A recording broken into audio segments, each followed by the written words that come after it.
ప్రతి జంతువుకి తన పిల్లలపైన ప్రేమ ఉంటుంది. తన పిల్లల్ని ఎంతో ప్రేమిస్తుంది, ఎంతో లాలిస్తుంది. తన పిల్లలే ప్రపంచం అనుకుంటుంది. వాటి పిల్లలు తన తల్లే సర్వస్వం అనుకుంటుంది. ఇలా ప్రతి జీవి తన కుటుంబాన్ని కాపాడుకుంటుంది.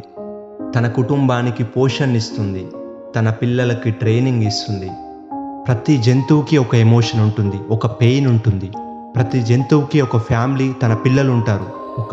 ఒక మనిషి చంపితే అది అధర్మం, అది అన్యాయం. ఒక జంతువుని చంపితే అది న్యాయం, అది ధర్మం, అది పండగ. ఒక పండగ జరగాలంటే మరో జంతువు చావాలి.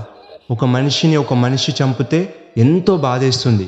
అదే ఒక జంతువుని చంపితే ఏమనిపించదు. ఎందుకంటే మనం చిన్నప్పటి నుంచి ఆ జంతువులను చంపడం చూస్తున్నాం కాబట్టి. ఇంత చిన్న పిల్లలు జంతువుల్ని చంపుతుంటే ఎందుకు ఆపుతున్నారు? అన్ని జంతువులు మనల్ని ప్రేమిస్తున్నప్పుడు, అన్ని జంతువులు మనల్ని ప్రొటెక్ట్ చేస్తున్నప్పుడు మనం మాత్రం వాటిని కాల్చుకొని తింటున్నాం, వాటి రక్తాన్ని తాగుతున్నాం. ఒక మనిషి ఇంకో మనిషిని హింసించడం ఎంతో తప్పో, ఒక మనిషి ఒక జంతువును హింసించడం కూడా అంతే తప్పు.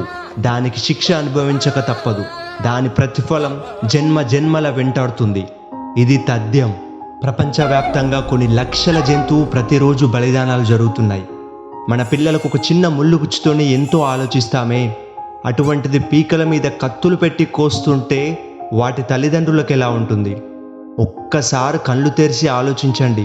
వాటికి ఉండదా బాధ? వాటికి ఉండదా నొప్పి? వాటికి ఉండదా ఎమోషన్? దయచేసి ఆలోచించండి. ఈ మూగ జంతువులపై జరుగుతున్న బలులను ఆపండి. జంతువుల్ని కూడా మనుషుల్లాగే ట్రీట్ చేయండి. వాటి ఉసురు మనం పోసుకోవద్దు.